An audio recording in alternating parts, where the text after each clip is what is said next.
उत्तर प्रदेश में आगामी पंचायत चुनावों को लेकर बड़ा राजनीतिक और न्यायिक संकट खड़ा हो गया है। विपक्ष और वरिष्ठ नेताओं की लगातार मांग थी कि चुनाव केवल ईवीएम पर नहीं बल्कि बैलेट पेपर के जरिए कराए जाएं, ताकि ग्रामीण मतदाता पूरी तरह से निष्पक्ष तरीके से अपने अधिकारों का इस्तेमाल कर सके।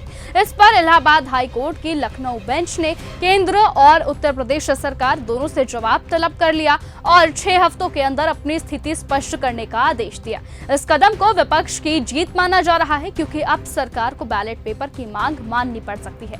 विशेष रूप से त्रिस्तरीय पंचायत चुनावों में प्रत्याशी का नाम बैलेट पेपर पर छपने और नोटा का विकल्प लागू करने की जनहित याचिका हाई कोर्ट में दाखिल की गई थी। कोर्ट ने गंभीरता दिखाई और केंद्र एवं राज्य सरकार को नोटा और बैलेट पेपर की व्यवस्था के बारे में जवाब देने का आदेश दिया।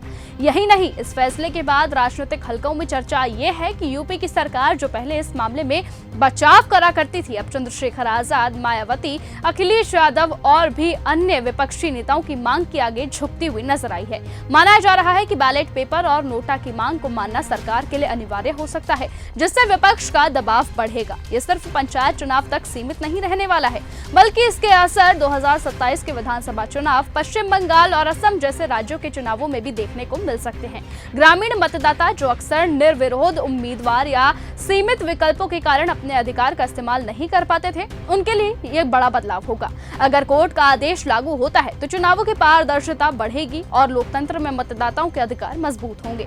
इस तरह बैलेट पेपर और नोटा की मांग अब सिर्फ राजनीतिक मुद्दा नहीं बल्कि न्यायिक रूप से भी मान्यता प्राप्त अधिकार बन चुकी है और यूपी सरकार, चंद्रशेखर आजाद, मायावती और साथ ही साथ अखिलेश यादव और अन्य विपक्षी दलों के दबाव में आगे झुककर इसे लागू करने के लिए मजबूर हो सकते हैं। बहरहाल देखना होगा कि क्या सरकार इसे पूरी तरह से मंजूरी देती है या नहीं, वो आने वाला वक्त बताएगा। और क्या सचमुच 2027 में अब यूपी सरकार यानी कि योगी सरकार क्या गिर जाएगी, वो जनता का वोट तय करेगा। तब तक के लिए बने रहिए और ऐसे ही देखते रहिए न्यूज गंगा। नमस्कार।